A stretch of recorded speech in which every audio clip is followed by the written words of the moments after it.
Hello, everyone. Welcome to the Wealth Preservation Podcast. I'm Mark Seither. And I'm Josh Saunders. Mark and I love learning about business, entrepreneurship, and how people started, grew, and preserved what they have worked so hard for. We have all made some cringeworthy mistakes in life and in business, and we want to help entrepreneurs and business owners avoid those pitfalls. But while there's no blueprint for definitive success or failure, we can rely on the stories of other entrepreneurs for the lessons on how they launched and scaled up their business. Some of the questions we love answered on each episode are, what mistakes have you made? What would you do differently in life and business?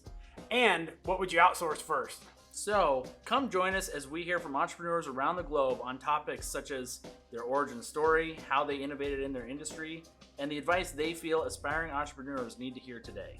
We also like to have a little fun. So you hope you enjoy this episode and it inspires and encourages you. Hey everyone, welcome back to the Wealth Preservation Podcast. Very excited to have Savion Nehemiah back on with 413 Media. Real quick, Sav, do you want to give everyone a quick description of your company and what specifically 413 Media is doing today? Yes, 413 Media is a branding firm working with small businesses, athletes, and entrepreneurs, and just building their brands totally and completely all the way out. Well, if you guys did not hear about, if you guys did not listen to Sav's first episode, highly recommend it. You get to hear about how he basically got challenged with like, hey, you can't just party. You got to get paid, and you're not going to get paid to party. And then he was like, you know what? I'm going to go get paid to party. And that's what he did. There was 413 Media was a challenge to, go get paid to party. In classic entrepreneurship, that's about, you're like, you know what? I'm just going to get paid to do this because it's fun. And if you are thinking about, if you're thinking about some sort of business venture and you're like, I don't know how to do that. You can go listen to Sav's story about how people would ask him like, hey, can you do this? And he'd give them the thumbs up, the yes, and he'd go to the Google machine and figure out how to do it. So that is how many companies are founded. That's right. Absolutely. Sure. Yep. So trial and error, man. Filling yes. niche. Absolutely. Yep. Yeah. We don't like to use the term "fake it till you make it," but sometimes that's kind of what you got to do. Yeah. So yeah. I mean, even See, I say faith it till you make it. Yeah. Yes. Well, perfect. Well, here we're going to dive a little bit more into, we'll touch on some of the business launching, and we touched a little bit on that last time. And then we'll get into the nitty gritty of 413 Media.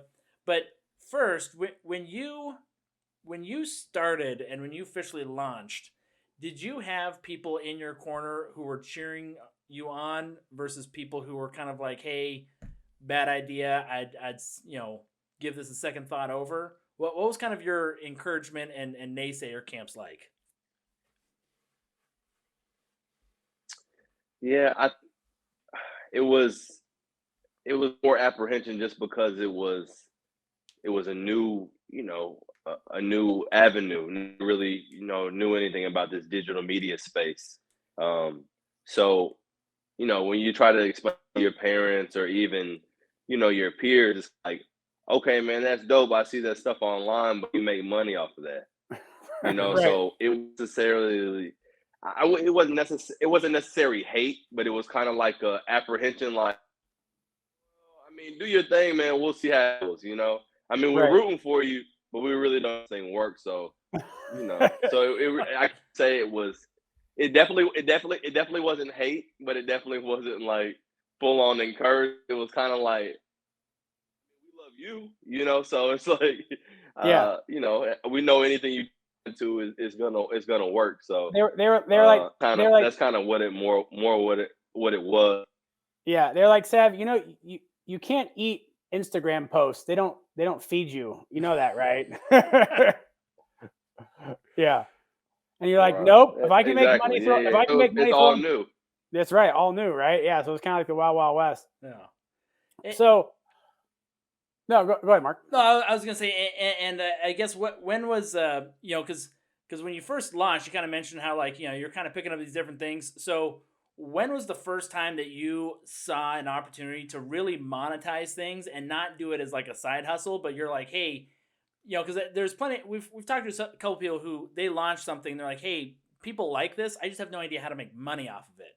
right? What was kind of the first time you were like, hey, this is actually something that I can pay bills with? Right. I think really are rooted all the way back to when I, was doing those party promotions and putting those flyers and stuff like that and those commercials and things like that. And I had garnered the attention of people in different cities and were needing, my expertise in that. And it was like, hey man, so how much you charge? And it's like, anybody was ever going to ask me how much I charge because it's just for me. But so then having to come up with that pricing structure, and then I'm like, okay, something once that consistency started coming with it, where I was, you know, it started off doing 2 or 3 a week, then it went to, I'm up to doing 10, 15, different promotions and stuff like that a week. I'm like, and getting a pricing structure, I was like, okay, man, I can make money. I'll do consistently. So it was like, okay, great. So then as I just started services from there, I was there. I found that there was a need. You know what I mean? And I was like, now that I have this need, let me attach a price tag to it. So I had to do. I had no, like I said, I had no ownership in this industry. So I constantly to, I'm cold calling people and sending emails to different companies all across the country, just hoping like, hey, if you do a website for me and it looks like this and blah blah blah, how much would you okay, well, this is what they're charging in Miami. So let me try to figure out how I can kind of make this work for, Southeast. Because that's where I started off in the Southeast. So, different pricing structures and things like and then so now I had, and then make that to work nationally. So somebody from LA hits me or Canada or anything like that. So now I have a pricing structure. So well that the need was there, initially and off with those promotions. It just So, you kind of get 413, media up and going. Who is your first like legit client? You're like, man, this is like this is it, man. I know that this can be a thing now. Who is your first legit client? Man, after I worked with this national, well, we as we worked together, he became a national speaker. James Edward actually introduced me, and you guys will know this guy, Jason Allen, who he played up there in Tennessee Yeah. for the Vols, and by the time I had worked with him, he was playing, I believe the Bengals or Miami at that time, and so it was like. Oh man, I get to, I'm like, Sure. oh, so this is my first professional athlete that I work with. Yeah. Yeah. That's awesome. Were you like super excited? I mean, was it just like, oh my gosh, I can't believe I'm doing this for the first like month you were working with him? You're like, oh my gosh, it's him on the phone. I mean, no, I was never really struck because, I just the way that I was introduced to him, through a mutual friend and a family member, it was Gotcha. already like, okay, with this friend or family member, like how it is to this day, since they're vouching for him, I know it's kind of like, so it's like, hey man, I already heard about you, man. What's going on? Let's get to work. So Yeah. he was my first, and then it just from there, I mean, the guys just like us, so they just have really nice paying jobs that are on television a lot. Yeah. Um, Mark and I have kind of talked about this, before with some other people, but when was the first time you were like, I had to fire a client or really say no to a deal? Cause you're just like, that's not what I do. It might've been lucrative for you, but you're kind of like, that's not in my lane. I could probably figure it out, but it's going to cost me more time and money. And you're probably not going to get a good product. And you kind of, you're just like, hey, it's not. Yeah, especially coming from that background of you just said yes to everything and then figured it out. I mean, did you have a particular moment where you're like, I gotta stop saying yes? Yeah. Well, I'm gonna just. I don't think I ever had the instance of didn't say yes, but I know I had an instance with a gentleman, and it went from being a working relationship. He thought he was my boss, and it just the energy wasn't there. I'm very big on energy and vibes and stuff with people, Sure. and it was just kind of like you're working on a project, and then Mike. This is the first time I had ever been micromanaged, or my phone's ringing off the hook. What are you doing now? Oh, this. I need that. I need this. I need that. And I'm like, whoa, I'm not used. You know what I mean? Like Yeah. this. I'm like, this is foreign to me. And then it kind of like hitting me with ultimatums and things like that. And I had to dial. I'm like, listen, I'm providing a service to you, true indeed, but that we're going to conduct business. Right. And it just we weren't able to mesh in that vibe and that energy to conduct business, so I had to dismiss myself. Yeah. I think kind of sometimes when I'm going to call it, you fire your first client, it's kind of like that growing up point where like, I can get rid of somebody that was paying me because they were costing me, really at the end of the day, they were costing me more headspace and energy. The money was probably good, but the energy it was killing me. Right. Like, and you kind of, but you're like, I can grow through that and know I'm going to be okay. Right. Like the money, the peace of mind was more important than the money. Definitely. Right. Oh, exactly. And when you're dealing in my industry where your creativity is your bread and butter. So if your mind boggles down, you have no time to think. You have no time to be creative. And then so now you're putting out, I'm only as good as my next project. Right. Every project is like, so if I can't put effort forward because I'm, mentally drained, now I'm hurting my business. Yeah. Sure. Yeah. Yeah. And it's like it. Oh, sorry. Go ahead. I was gonna say, kind of that creativity space too, right? So when you're, when you're kind of going through your process, or when you're working with the client, from that branding side, what's kind of the, it gets kind of difficult from a creative side to be like, hey, there's a structure of how you need to brand yourself, but you got to allow creativity within that structure, right? So what's kind of your approach to clients as far as like, hey, there's some key things we absolutely have to do, but we also need to allow ourselves a space to be unique in how we do those, those things. Most definitely. Yeah, but once I, take a client on, I like to do my research on them. Just have a backstory about, who they are, what that's about. And then initially I like a conversation, just to get to know them. But I mean, like you said, there is a certain structure to branding and development and things like that. But the individual, that's how it becomes, that's individualize that person's brand, because you're doing is you're taking this person as an individual, you're adding them to that structure. So I mean that's one thing. I just like to be very personable with each client. Mm-hmm. Yeah.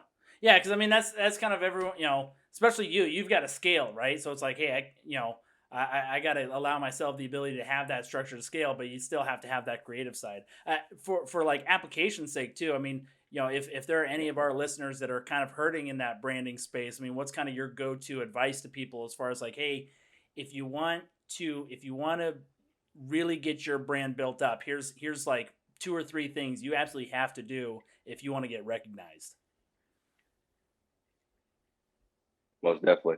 I'm gonna say you definitely have to have a budget for your branding. I mean, that's paramount.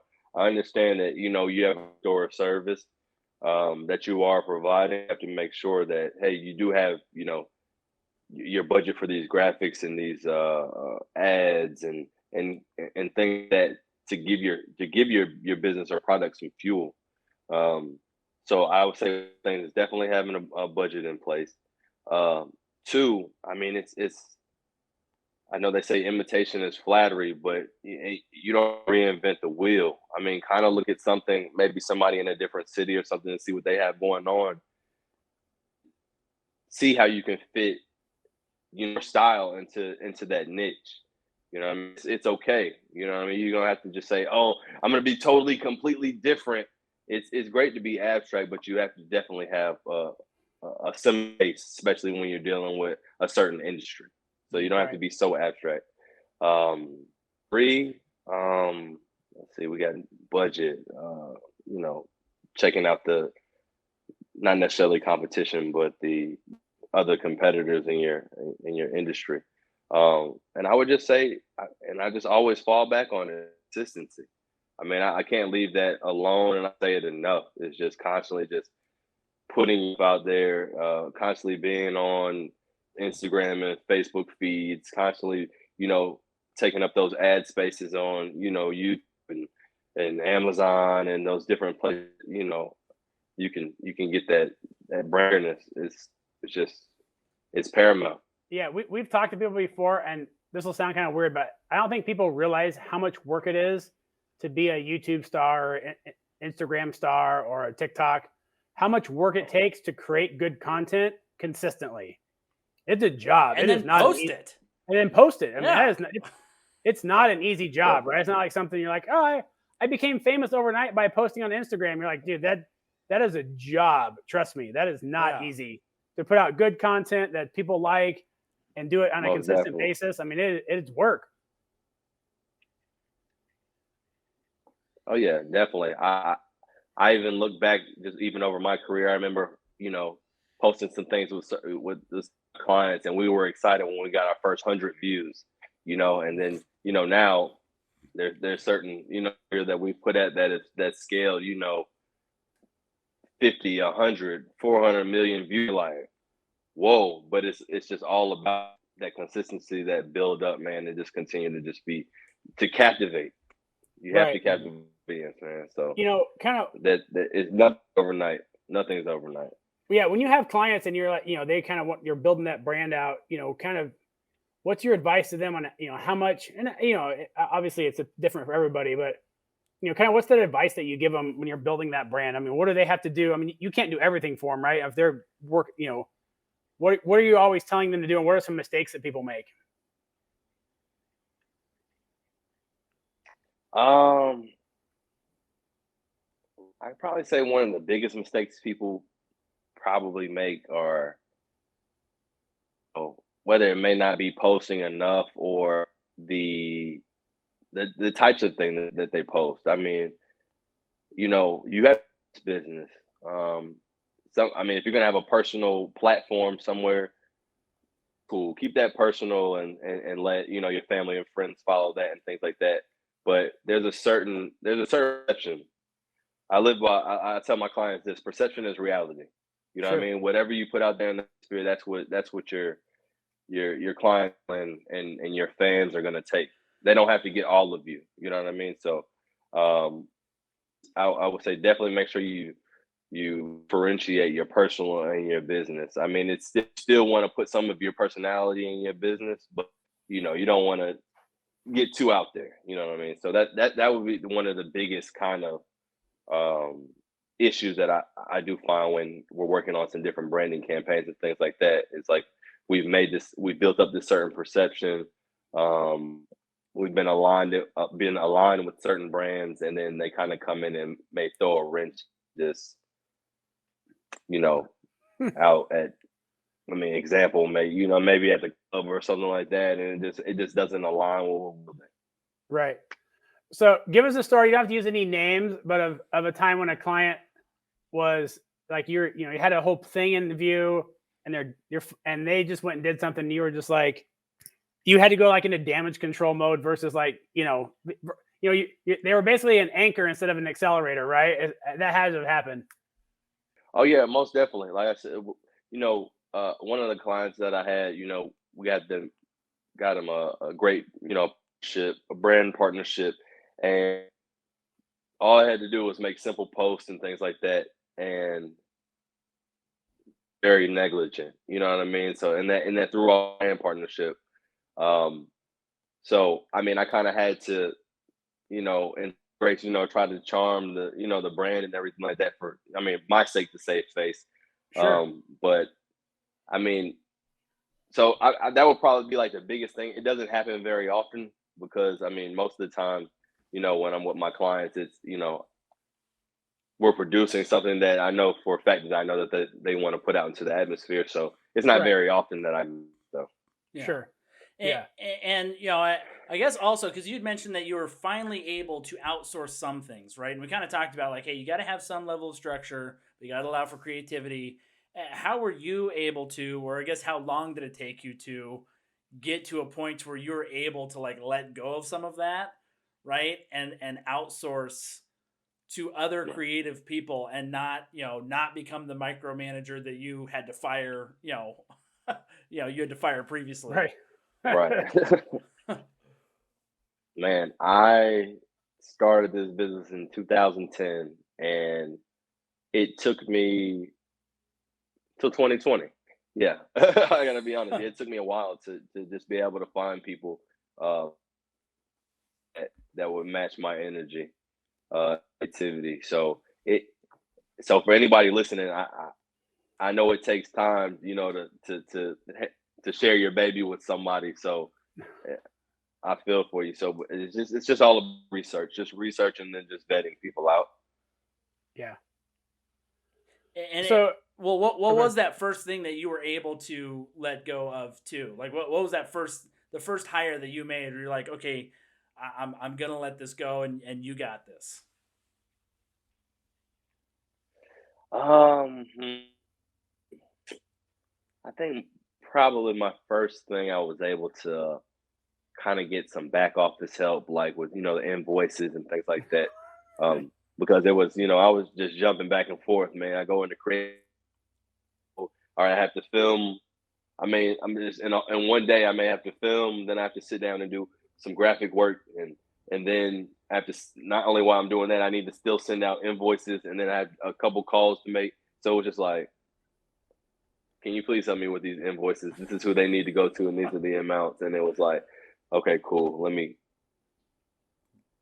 Thank you so much, and I'll check my bank account. Thank you. it it is so funny. Like across the board, the accounting piece is the number one thing. We always ask this question because it's always interesting, but accounting is always what gets outsourced first.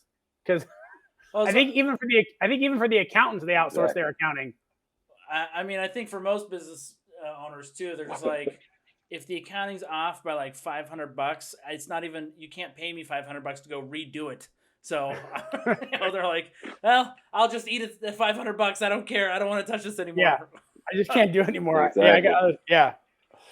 It is funny I because definitely agree. but the funny side is that's such an important part of business, right? I was making sure you're getting paid, the invoices are going out, For because sure. if you don't do that, you don't keep the doors open. So you Yeah. got and that's but most type I don't know if I'd say type A, but most creative like drivers, you're so used to just working and the money just showing up that you just work, right? Right. But then you look back and Right. you're For like, sure. man, the money's not showing up, and these are some big invoices. I got to get paid to keep that, to keep it going. So Exactly. it is funny that is like the classic thing that gets outsourced the most right off the go. Yeah. Yeah. Yeah. Yep. Nobody likes I'm glad I'm not accountants. alone. Nobody likes accountants, but everybody loves accountants. It's the same. It's the weird thing. Yeah. Very true. So you've kind of been in this business, you're going on, over a decade, right? So, and it's changed a lot. Kind of where do you see, how have you morphed over the last couple of years, and you kind of had to change the direction of your business a bit, right? Definitely. I think the premise of it is pretty much the same, but as far as these different things popping up, and technology changes with cameras and lenses and uh you know laptops, and so it's kind of, you have to kind of like evolving as far as like when it comes to like your gear, and even always you always have to be a student of the game, seeing what's going on in different parts of the world and things like that, Sure. and find a way to kind of remix it just to stay irrelevant. So that's what you're constantly doing. You're constantly every day reinventing yourself in different areas that's relevant. Okay. So because your main business is to captivate. You know what I mean? So you kind of just say like, okay, I got my style. I'm gonna stay here, and it's like, okay, that may work for a certain period of time, but it's like, no, now you have to add a certain different type of, flair to it. So you Sure. always have to be open to change, whether, like I Right. said, whether it be from editing style. It's a forever changing, Yeah. Which, Yeah. forever changing. because this is always something that this is definitely something I'm not good at. Right? Is you've mentioned consistency and change, right? And it's like, hey, things have to be consistent to work, but you also have to keep making small tweaks and changing it. what's kind of your basis for when it's a good time to shift things a little bit, or when you just need to be patient, right, and keep with that consistency? Most definitely. I think it's kind of a juggling act. I think you have to, you know, whatever, I mean, with whatever your brand or business is, you have to, keep it going. But Yeah. also, why it's not to keep making it confusing, you have to also be ever changing it while going. You know what I mean? It's kind of like a salad or something like that. It's like, okay, cool. You got your greens or whatever, but you have ever just, okay, man, let me add tomatoes, man. Let me add this kind of dressing. Let me add, it's never really done. And that's a part of the is the change. Right. Gotcha. Yeah. You're always just making those little tweaks about what's the flavor of the month and what's going on now, and what platform, and I guess this week, I guess an ice cream Exactly. sundae analogy probably would have worked better for me, but maybe that's because I should eat more salads. Yeah. Yeah. Right. Well, I was encouraging the audience. what are these salad things you speak yeah, of? yeah. Sounds like something my food eats. Yeah. Yeah. Well, I don't even like salad, so I don't even know how I use that one. yeah, but I mean, so because that is true. Like, and I've seen other people do it, and I've done it myself, where you can get in the trap of like reinventing yourself to death, right? And there's always like this hope that it's just like, man, if I just make this small tweak, then all the money's gonna come in, and it is kind of that balancing act of like, go ahead and make small tweaks, but I mean, don't give up on them within the first 2 weeks that they've been implemented, right? I mean, you gotta nurture it for a little longer than that. Yeah, definitely. When you finally have your brand and your niche, you gotta keep it, and then just small tweaks. That's all it is. Just be open for change. So real quick, so for clients, I mean, obviously, a variety of different clients. I mean, they might be athletes, but obviously they might play different sports, but they also attract like their own kind of, tribe group of people, right? Their own niche inside of who they are. And so how do you help them, kind of find their group of people, right? I mean, it might be an athlete that's also a gamer, right? And so how do you help, them to go after that? Because they might want to be Right. might be an athlete. He's like, oh no, I want to be a TikTok star. I'm like, no, man, you game. That's what you do. Like, stay. Or he does workout videos, or he does, 100. So Right. how do you help him find that niche and then develop it? That comes in that initial conversation and meeting. After doing that research, and to know in that conversation, I find out, okay, man, you game, 185,000 followers, man. That's your world. That's one thing that control is that follower account that's at the top. Inside that follower account, there are other people that have the same. Yeah, you play basketball. Yeah, you play football. Whatever it is that you do, but okay, what is it? Okay, this is a certain niche that's inside of your personality. You like the game. Come on, let's put that out there to the world, and from there, now you have 185,000. Of them are going to be gamers as well. And oh man, this is great. So now you can with those individuals, and then that spawns to their people's following. So now your following grows even more. Now you're from 185 to now you're climbing. You're climbing because you're touching those small different niches instead of just staying what people know you for in the masses. It's like, okay, cool. We know you play basketball. We know you play football. What else do? You like fish? Do you like to, what is it? Are you travel? You like, because everybody has a certain, even all of us on this call. I mean, we all have a certain niche other than, we're entrepreneurs. Okay, cool. What else do well? Cool. Let's put it out there, and that's going to pull in another audience. Yeah. So definitely have to exploit that. Hey everyone, quick pause here to let you know you can find more episodes at wealthpreservationpodcast.com. Or if you want videos, you can go to YouTube, and we're also there. Subscribe and you'll be updated on our most recent guests and any other news we have coming out. Thanks for listening. So, you gotta have a story about a client that has had a niche and they want to go into like another niche, and you're like, man, that is not your niche, bro. That is just not. That's not. You're a gamer, and please don't try and make dancing, singing videos on TikTok. That's a flop in the making. Or you just let them fail. or Right, even right, right. even I the mean, other like way you, around. I mean, did you have anyone who was like, "Hey, you actually should shift completely over to this because this is a way better fit for you"? yeah, I probably more so on that. I probably more so saw different shifts to make that they weren't exploiting, and be like, hey, you have this over here just sitting dormant. Like, if you just kind of shift and just add this to your repertoire, that can help you expand a lot in your business. It's Yeah. like, oh well, I didn't think about that. Most people, it's an afterthought. It's just like something they do.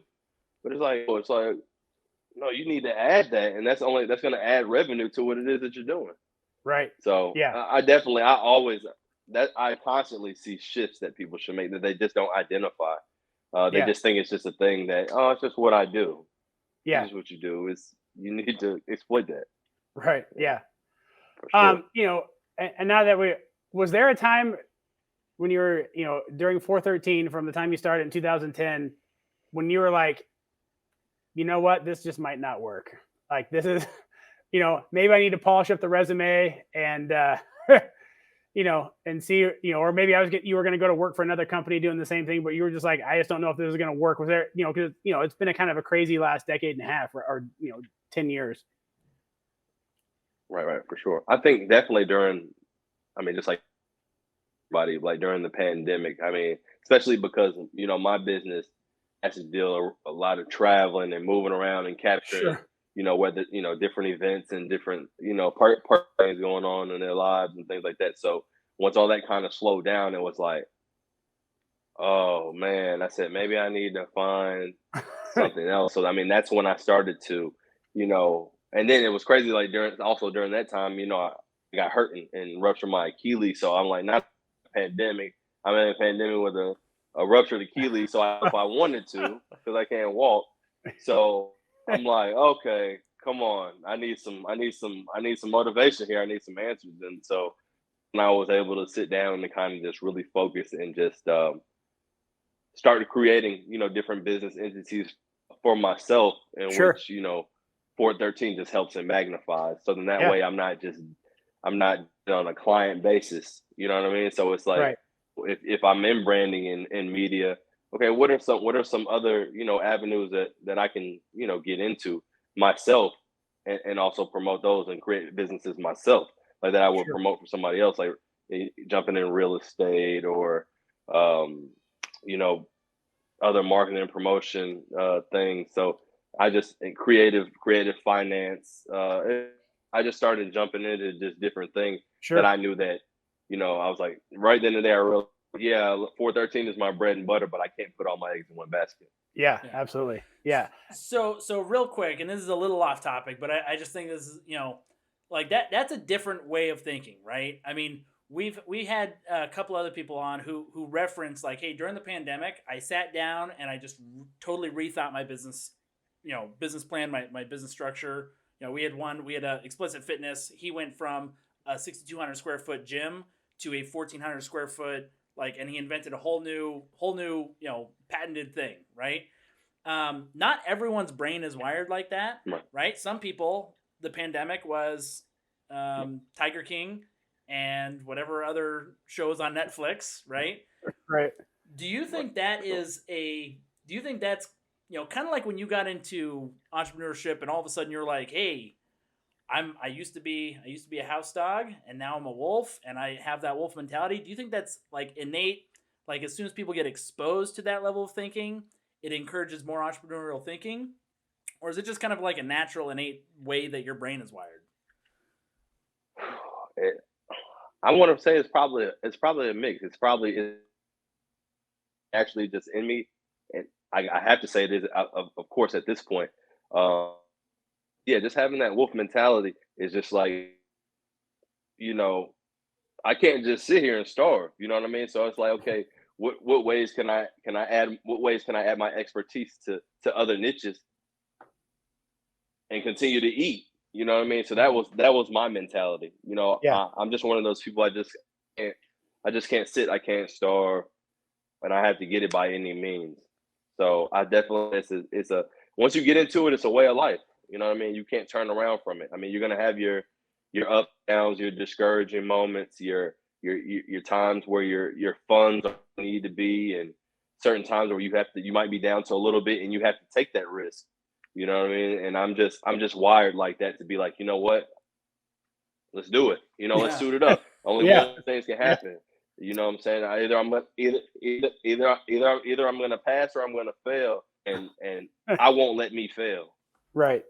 So Yeah. you know what I'm saying? So Yeah, Yeah. it's just super, that's what it because comes down to. you know, you hear so many people, they have ideas but they never act on them, right? And then again, we've had plenty of people on the show where like the pandemic for them, they not to make light of the pandemic, but they're like, oh, it was a blessing in disguise because that was the time I needed to let my brain do its thing to create new entrepreneurial ventures and new strategies, right? And it's just like you almost want to go shake those people who sat there and did nothing and be like, there is, you can do it, right? You can do it.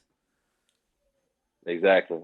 Yeah. Yeah, that's the one thing. You always have to take a risk on yourself, man. I think, I mean, you take a risk on putting a resume in. Why not take a risk on investing in yourself and just trying something? I mean, you can at Right. least Yeah. come back and say, hey, I tried this. I mean, it didn't work, but I can say confidently, I know I tried. You know what I mean? I'm just Yeah. that type of person. I got to know I at least put that concerted effort forward, and I tried it. It didn't really the way I wanted it to, but I think I do much, analysis before I jump into things that I limit my space for failure. Mm-hmm. You know what I Sure. mean? I think so many people just jump off the whim. They get a feeling. You have to. There's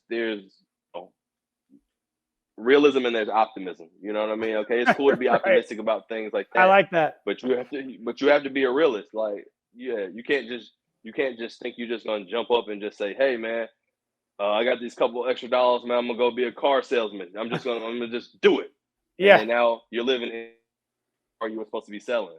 You know what Right. I mean? Because Absolutely. that wasn't for you. You didn't do your research. You didn't do your research. That wasn't for you. Right. So Yeah. Which is why you will never be representing definitely have to me be a as a realist. professional athlete. So yeah, doesn't matter how hard I want it. So yeah, you'll not For find sure. me as a running back for the Minnesota Vikings. No, Mark, nobody wants to be a running back for the Oh, Minnesota man. Vikings. you're destined to have your knees That's demolished. fact. Yeah. Yeah. You're destined to never win. No one wants to be a kicker for the Minnesota Vikings because now you're destined to be forever remembered as the dude who shanked a kick. Yeah. Yeah, exactly. So, you're kind of, you work with a lot of athletes, and who's the next, who's the sleeper athlete that nobody sees coming that's going to be amazing? No, if I could put one, I got two guys that I just did commitment videos for. That Amari Kelly, he's going to Auburn, and Justice Finkley, he's at University of Texas. So, but I mean, both of these guys are beasts. Amari, he's a wide receiver, and Justice, I believe, he's a defensive tackle. But I just enjoy that's one of the parts of my job, man, being able to guys early, when they transition from high school to college, and just know Yeah. like y'all don't know what's coming. Like That's awesome. it's some talented individuals. So I get to see that talent really early on. So I'd say those guys, but I mean there's many I can't name. But those are the guys I know. I just did their commitment videos, which went viral, by the way. Just had to put that out there. It was great experience for those guys. I was gonna say we'll make sure to post those, and for any of our listeners, go check out those commitment videos. And so for those commitment videos, I mean, what's sure. because you're getting those athletes when they're pretty young. I mean, what's that conversation like of just giving them the like, hey, you're statistically got a short window here to maximize this, and you either maximize it or you're going to be selling insurance, right? I mean, what's that? I mean, you almost gotta act as like their Jiminy Cricket, like good conscience, like, hey, don't mess, if you mess this up, and right. No, Yeah. for sure. No, yeah, I definitely about that they are their brand. You know what I mean? And to definitely exploit it to the fullest. I'm like, man, you have this window national television at these huge universities.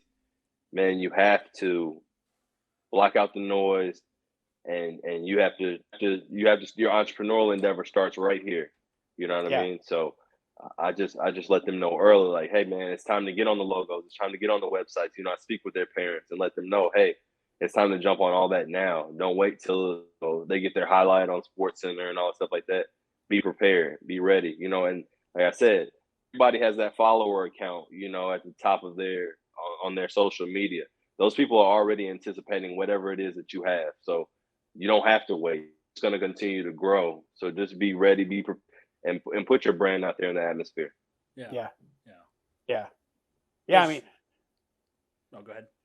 I was gonna say, it is a small window, and there's so few that really like make it, but you can, and that they don't really. I don't know if they probably don't realize at the time how big of an opportunity they have for the future. You know what I mean? Just, and even if they don't go to the pros, but just to get that exposure and create their own brand and do the things they want to do, whatever that is down the road. I mean, they're basically on a job interview 24/7. Which, Sav, I mean, Most definitely. maybe this is another avenue that 413 goes down, right? But you're kind of at a unique position too, where any of these guys that basically build up their brand but don't go pro. I mean, you could almost be like, hey, now do you want entrepreneur classes? Because I can do those too. I can show you how I built my business. You've got a following already, right? Yep. 413 business coaching. Hey, Wealth Preservation Podcast, man. Yeah. You guys just put me on it. Just birthed it. Yeah. I mean, really, because I mean, getting your name out there. I mean, that's you got the following. If you can show them like, hey, here's the things I messed up on. Go, don't mess up on that. Find a business, find a niche. I mean, There you go. You're off for the races. Yeah, for sure. Yeah. Because we all have just an athlete is just is just one thing, but everybody on this call, we all have a brand. We all have a skill set and people who would purchase whatever it is that we're putting out there in the atmosphere. So everybody has a brand. And during that 2020 stint too, I mean, what were some of those other ideas you had as far as like, hey, 413 could really get into this, or I could apply my creativity to this industry. I mean, what's kind of, maybe next on the 413 media platform? Well, definitely. I'd say 413 media is going to consistently, continue to do what it's doing. But as far as my skill set, I'm definitely getting my skill set towards different industries, getting more involved in real estate. I've been in talks with a air service, transportation and trucking and things in that area like that. It's just so much that I can. It's so much. I try to keep it simplified, but it's so much that I can do because everything is branding. You know what I mean? Because once you have that part, you have that part, you can do anything. Just like, okay, let me stay focused. Like I said, all my analysis of everything. I know real estate is that. I know, trucking. I mean, that's a need that always is going to be there. I mean, you have your concierge service. I mean, just because of the clientele that I have, I know their needs. So why not provide those needs that they need? So just, I'm always a firm believer that if you have a problem and you solve one, you create five. So have solutions to those other five. So that's where I kind of come in. Yeah. Yep. Which, I mean, like, it's the whole like everything is branding. I mean, interesting. You mentioned the trucking. Like Josh and I have talked to someone who was getting out of the industry they're in to go work for their family's very successful trucking company. And I've recently talked to someone who has a trucking company and is getting out. Right.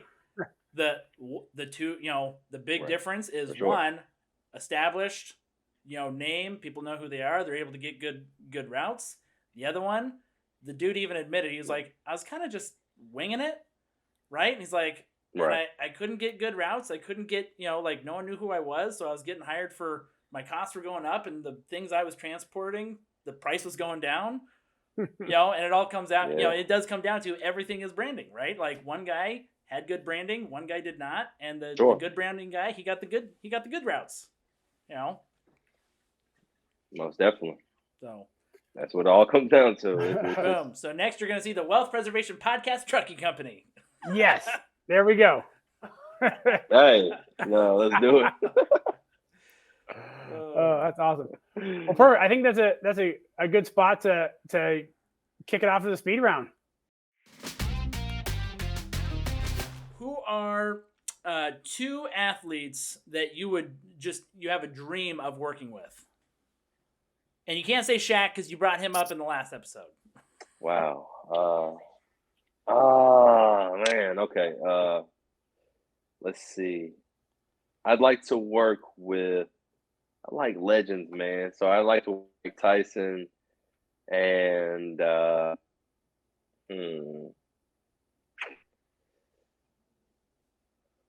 maybe Allen Iverson. Yeah. Yes. So what are you doing to fix or improve Mike Tyson's image? Yeah. What's the first piece of advice there? Yeah. What's What? Well, it's not even so much advice. I mean, I would really just get with him and probably just try to just add value. You know what I mean? Because he's done a great job reinventing us. You know what I mean? He incredible fight. He had certain turmoils and stuff like that, and life been able to make positive. And that's all. He's held on to his brand and recreated it several times. So I would just add value to what he's got going on. And Allen Iverson, man, he's just a guy that, he's always pushed the barrier, you know what I mean? Yeah. Of not only the game, but even just the look of the game, you know what I mean? So sure. Even the way that a lot of these guys look in a lot of their brands, they all started from Allen Iverson. So yeah, I would just I constantly want to be innovative him. I think for Tyson, I would tell him to do more movies with tigers in them and punch less people on airplanes. Those would be my first two pieces of advice. But hey, he is no longer branded as the ear biter. Yeah. So he's at least relinquished that title. Yeah. Right. So who's ever doing his branding is amazing, because if you can get past something like that, I'd say. Right? Yeah, that guy's a genius. A lot of people don't make it past. A lot of people don't make it past stuff like that. Yeah. Okay, so we kind of talked about who you work with, but anybody currently, or any athlete or anybody really, dead or alive, that you could go have dinner with, who are you going to have dinner with? Any athlete dead or alive? Let me see. Man, he took Shaq away from me, man. He's like my pinnacle on everything, so I got to find somebody else.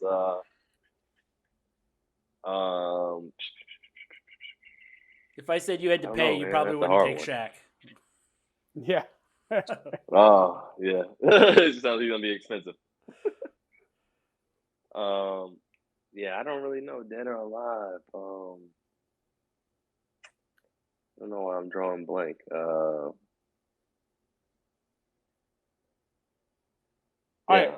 can't pick anybody off my. We'll switch to this one. Just so for next time Josh and I go to Atlanta, I've turned this podcast into also kind of my own personal food menu or traveling restaurant menu. So if you do have a client coming into Atlanta, right, and you want to take them somewhere that's not like a nice local place, right, where you're just like, hey, this is good local food, right? Where are you taking them?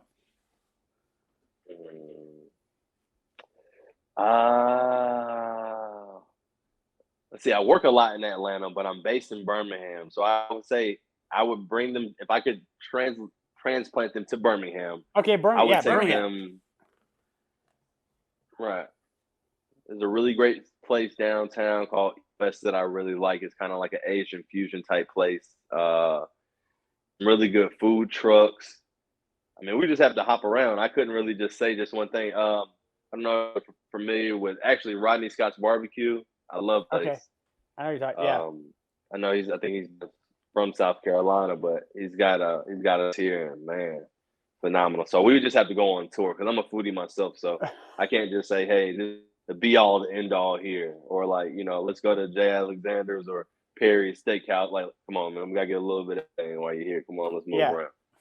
Well, I don't know a ton about the Birmingham food scene, but I do know where Hattie B's is, and that is a delicious, amazing chicken sandwich. That is some good stuff right there. Oh yeah, Hattie B's is there, but it's a lot around here. That's what I'm saying. So you've scratched it, so now you got to come on back. That's right. Absolutely, I have to now. Absolutely. So, last one. You and your wife going on vacation for 2 weeks, all expenses paid. Where are you going? Oh, no question. We're going to the Maldives. There we go. Boom. Didn't have to think about it. That was easy.